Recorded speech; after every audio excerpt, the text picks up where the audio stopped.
주요 정치 이슈를 다루는 매일 챙겨봐야 할 뉴스를 시작하겠습니다.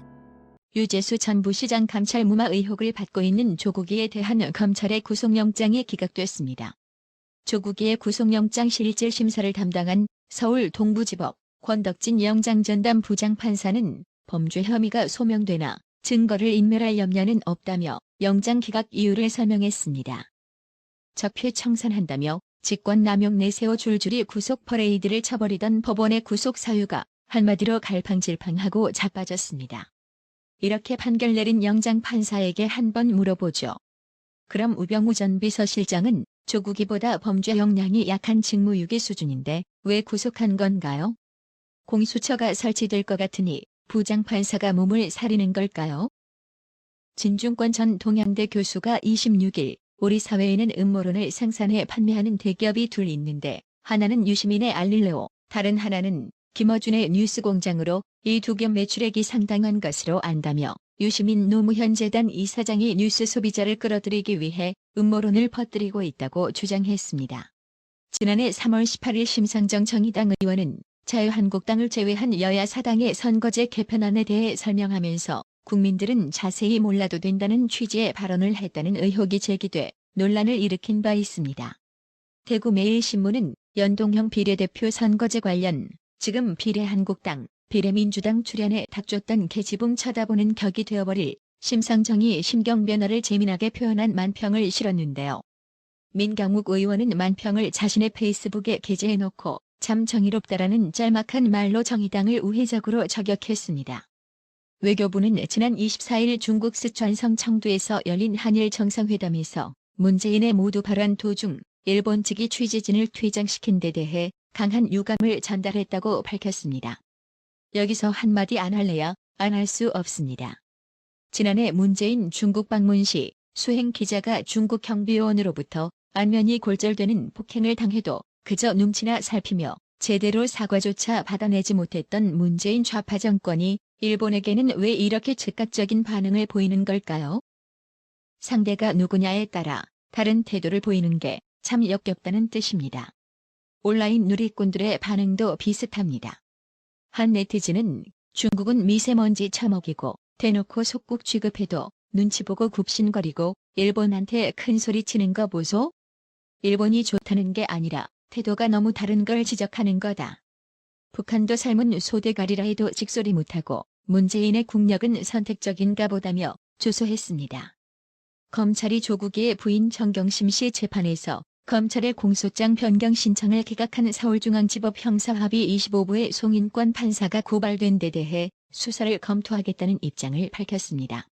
검찰 관계자는 송인권 판사의 고발 건에 대해 통상적인 절차에 따라 고발된 사건을 배당하고 수사를 검토하겠다는 입장을 밝혔습니다.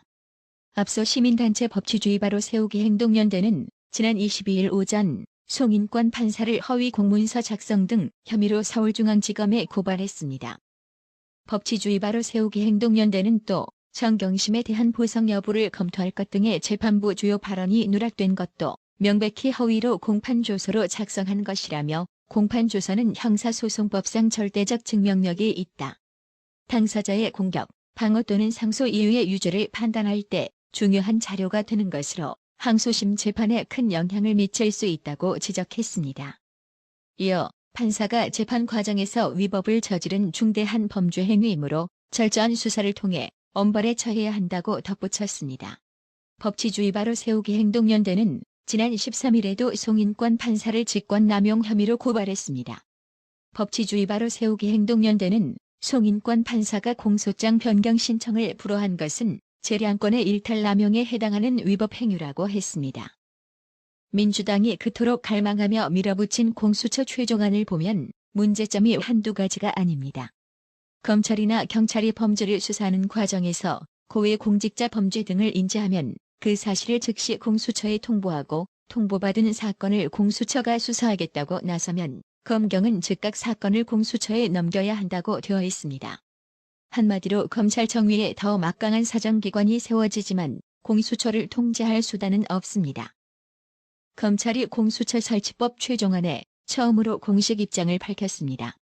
자유한국당을 제외한 4+1 협의체가 합의한 공수처법 최종 수정안에 대해 대검찰청 측은 공수처에 대한 범죄 수사 착수 사실 통보 조항은 중대한 독소 조항이라며 반대 입장을 밝혔습니다.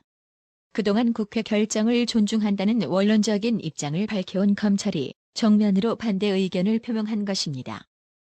이와 더불어 윤석열 검찰총장도 공수처법과 검경수사권 조정안 등에 대해 직접 입장을 발표하는 방안을 놓고 내부 의견을 수렴 중인 것으로 알려졌습니다. 대검이 문제를 제기한 공수처 설치법의 내용은 새로 추가된 24조 2항, 검찰과 경찰 등 다른 수사기관이 대통령과 대통령 비서실, 판검사 등 고위공직자의 범죄 혐의를 인지한 경우 그 사실을 즉시 공수처에 통보해야 한다는 사항입니다. 대검은 공수처는 고위공직자를 수사하는 단일한 반부패 기구일 뿐 검찰과 경찰의 상급기관이 아니다며 공수처가 검경수사 착수 단계부터 그 내용을 통보받는 것은 정부 조직 체계 원리에 반한다고 지적했습니다. 또 공수처가 검경의 수사 착수 내용을 통보받아야 할 이유도 없고 공수처, 검찰, 경찰은 각자 헌법과 법률의 테두리 안에서 각각의 역할을 수행하면 된다며 수사 착수부터 검경이 공수처에 사전 보고하면 공수처가 입맛에 맞는 사건을 이첩받아 과잉 수사를 하거나 문객이 부실 수사를 할 수 있고 수사의 신속성과 효율성 저해, 사건 관계인의 인권 침해, 국가 전체적인 반부패 수사 역량 저해 등의 우려도 높다고 주장했습니다. 더불어 검찰은 법무부, 청와대에도 수사 착수를 사전 보고하지 않는다며 대통령과 여당이 공수처장 내지 검사를 임명할 수 있는 현재 법안 구조에서 수사의 중립성을 훼손하거나 수사기밀을 누설할 수 있는 위험이 높다고 지적했습니다. 26일 오전 대검 간부회의에서도 위헌 소지 부분이 지적됐고 윤석열 총장은 대응책까지 논의한 것으로 전해졌습니다. 올 4월 여야 사당이 합의한 패스트트랙 원안 제45조는 수사처의 조직 및 운영에 관해 필요한 사항은 대통령령으로 정한다고 명시했습니다.